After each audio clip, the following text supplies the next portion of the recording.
अस्सलाम वालेकुम वरहमतुल्लाह। अनस रज़ी अल्लाह ताला अन्हु बयान करते हैं कि एक दफ़ा सलमान फ़ारसी रज़ी अल्लाह ताला अन्हु बीमार हो गए, तो साद रज़ी अल्लाह ताला अन्हु उनकी इयादत के लिए गए।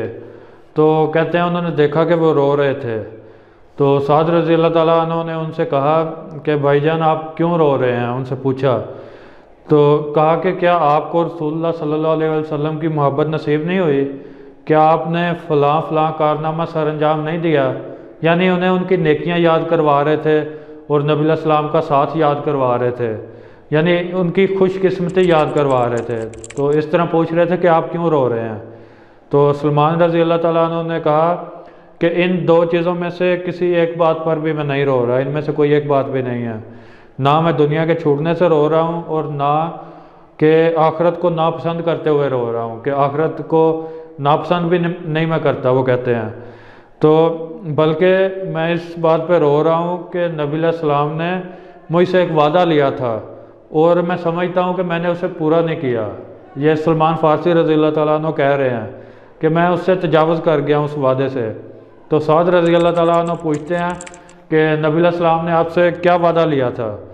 तो वो फरमाते हैं कि आप अलैहिस्सलाम ने फरमाया था कि तुम में से हर एक को इतना माल काफ़ी है जितना कि एक मुसाफिर का ज़्यादा राह होता है।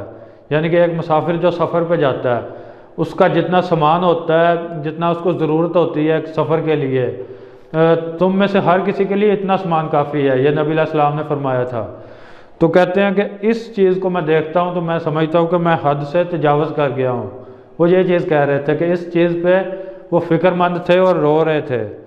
तो कहते हैं उनको मुखातिब करके कहते हैं साद रज़ी अल्लाह ताला अन्हु को कि ए साद, आप जब किसी झगड़े का फ़ैसला करें तो अपने फ़ैसले में अल्लाह का खौफ पेश नज़र रखें, और जब कुछ तकसीम करें तो आप किसी मामले में सोचें तो अल्लाह ताला से डर के वो फ़ैसला करें। तकसीम करते हैं उसमें भी अल्लाह ताला को याद रखें।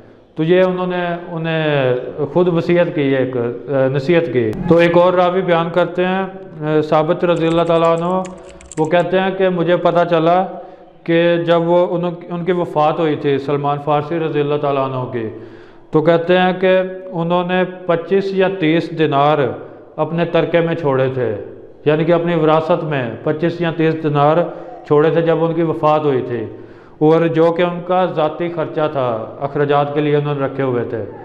जो इतना सा सिर्फ इतने से पैसे रखते थे, 25 से 30 दिनार, वो एक दिन रो भी रहे थे कि मैं कहीं तजावुज़ तो नहीं कर गया हद से। तो वो उनको इस चीज़ की फ़िक्र थी। देखें उनका ईमान, देखें ईमान का लेवल देखें कि वो नबी अलैहिस्सलाम से उन्होंने सुना हुआ था तो इस चीज़ की वो फ़िक्र कर रहे थे। हालांकि इतना ज़्यादा उनके पास कुछ था भी नहीं, लेकिन उनकी सोच इस तरह की थी कि दुनिया से इतना उन्होंने तल्लुक़ वो ख़त्म करके रखा हुआ था, कोई मोहब्बत नहीं रखते थे दुनिया से। और ये हर मुसलमान के लिए नमूना है कि हर मुसलमान को इसी तरह करना चाहिए। एक मॉडल है, रोल मॉडल है वो मुसलमान के लिए कि मुसलमान इसी तरह करे, उसको दुनिया की फ़िक्र नहीं होनी चाहिए। और होता ऐसा ही है कि जब बंदा दुनिया की फ़िक्र करने लगता है तो फ़िक्र बढ़ती जाती है। जब बंदा कमाने का सोचता है तो वो और कमाने का सोचता है, वो कहता है कि और ज़्यादा हो।